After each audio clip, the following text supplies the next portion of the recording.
Par la fenêtre ou bien par un trou de souris.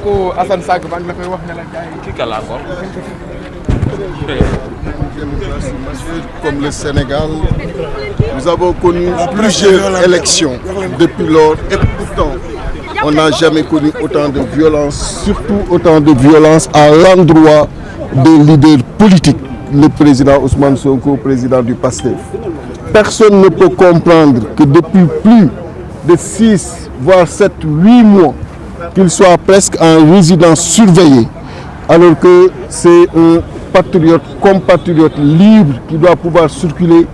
qui doit pouvoir bénéficier comme tout le monde de protection et on doit lui permettre à ce que sa famille, qui doit faire ses courses et autres, ses enfants qui doivent aller à l'école, on doit lui permettre cela, mais vous avez tous assisté depuis lors ce que le président Macky Sall lui fait subir. À chaque fois et à l'approche d'une élection, tous les leaders ont eu à bénéficier d'une pré-campagne. Et hier encore, dans certains endroits, vous avez vu certains leaders de l'APR faire leur caravane sans être inquiétés. Qu'est-ce qui peut expliquer aujourd'hui que le président Ousmane Sonko, qui veut quitter Ziguinchor et rallier Dakar par une caravane, qu'on le lui empêche et qu'on l'extirpe de sa voiture pour l'amener ici à la cité Keur Gorgui par force avec les éléments des FDS. Une situation intolérable, incompréhensible et je lance un appel au président Macky Sall qu'il sache qu'il ne peut pas instaurer la dictature dans ce pays. Et il le sait parce qu'il était avec nous en 2011. Ce qu'on est en train de vivre, certainement c'est en intensité qu'on l'a vu, mais c'est une situation qu'on a connue en 2011 et il sait que le peuple était déterminé et il l'est autant aujourd'hui. Donc, vouloir museler l'opposition, vouloir museler le président Ousmane Sonko, c'est peine perdue. Il faut qu'il accepte à chaque leader sa popularité, qu'il accepte à chaque leader son électorat. Ousmane Sonko bénéficie d'une popularité que les Sénégalais ont voulu aujourd'hui lui accorder. Il n'a qu'à accepter cela et vivre tranquillement. Nous allons vers une compétition électorale qui doit donner la libre participation à chaque citoyen qui le désire et in fine ce sont les peuples, ce sont les populations sénégalaises qui doivent choisir le dirigeant. Et il ne peut pas se substituer à ce peuple-là à vouloir avant même les élections leur choisir des candidats et aujourd'hui vouloir dans ces circonstances engager un dialogue. Je pense que quand même il y a lieu à ce qu'il recule. En tout cas, nous de Yewwi Askan Wi comme de F24, nous restons plus que jamais mobilisés et déterminés. On était là-bas tout à l'heure, on n'était même pas à 500 mètres d'ici. Vous les avez vus, ils nous ont chargés, gazés. On est encore là et on compte rester ici parce que pour nous, il faut nécessairement que le président Ousmane Sonko soit libéré parce que ça c'est une prise d'otage qui ne dit pas son nom. Quand on te prend de force et on t'amène chez toi et que tu es barricadé et même ceux qui veulent te rendre visite ne peuvent pas le faire, c'est extrêmement grave dans ce pays-là. Le président Macky ne l'a pas subi, tous les autres opposants, on était là, ne l'ont pas subi, ça fait 19 ans de présence, nous avons vécu au moins 2 alternances et nous savons comment ça s'est passé et nous savons en son temps comment l'opposition et le pouvoir ont eu à cohabiter de façon responsable et ce qui était en exercice du pouvoir, ce qui était les présidents de la République, nous savons comment ils ont eu autant de respect pour les opposants et comment ils ont eu à les ménager pour qu'ils puissent exercer le devoir d'opposant. Ce qu'aujourd'hui le président Macky Sall ne veut pas faire, mais c'est à nous, et c'est le cas aujourd'hui, de nous mobiliser et nous allons justement faire face à cette dictature rampante. Est-ce que vous êtes entendu avec le président? Oui, mais bien évidemment, bien évidemment. Vous avez eu à le joindre au téléphone? Mais bien évidemment, on ne peut pas rester. Confisquer ces 2 téléphones, comme on le dit. Tu peux avoir quelqu'un par plusieurs biais. Ah, d'accord. Voilà. di wax rek ni kenn mënul accepter situation bii nga xam ni moom la ñuy vivre ci Sénégal président Macky Sall teg ñu ko te jaaduwul parce que quand même opposition yàgg na am pouvoir yàgg na am et yàgg na ni nekk ensemble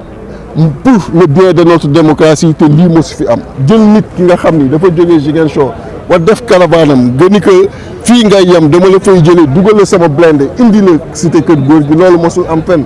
te waxtu bi ñu koy defee gis ngeen ay leader APR nekk def caravane pourquoi vouloir aujourd'hui mettre Ousmane Sonko ci situation bi nga xam ni benn opposant mosu ko am et li le président Macky Sall war xam mooy nit yàlla bu ko joxee popularité nangul ko parce que mënoo ko tere loolu et tey li ko war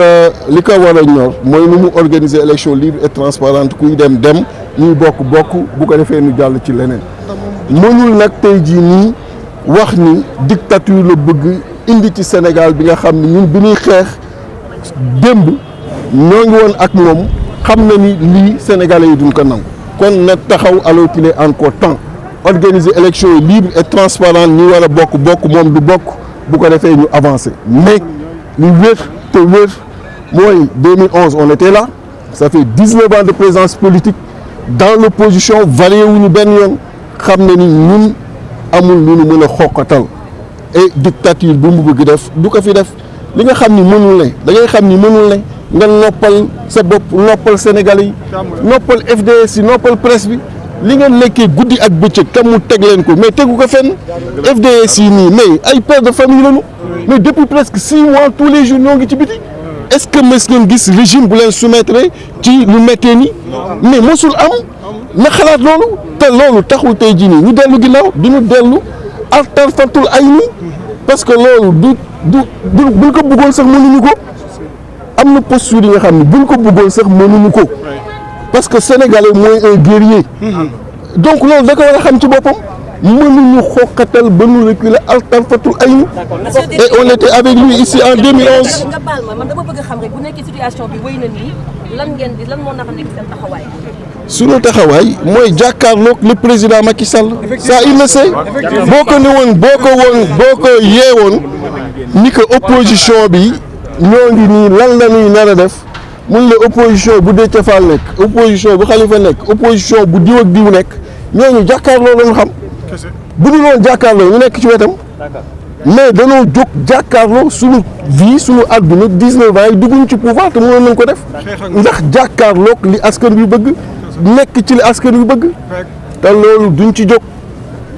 ci jóg parce que li mu bëgg mënul ne président Ousmane Sonko mu bëgg ko ak mu bañ ko gàttal wax ji day bokk force moom mu bëgg ko ak mu bañ ko du bokk c'est ça la vérité li ci des di yëpp ay yu mën a ñàkk la donc daal wax ni na Sénégalais yëpp rester déterminés pour aujourd'hui encadrer suñu démocratie ñoo ngi woon fële ils nous ont gazé ñoo ngi encore fii pour wane suñu détermination loolu la amoon lu ñu wax.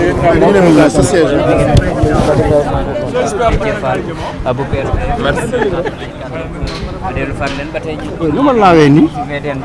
nee naa leen dama bàyyi sama yite dama demoon def ci sama fils. yan député ñooy ñëpp. sant yàlla ba.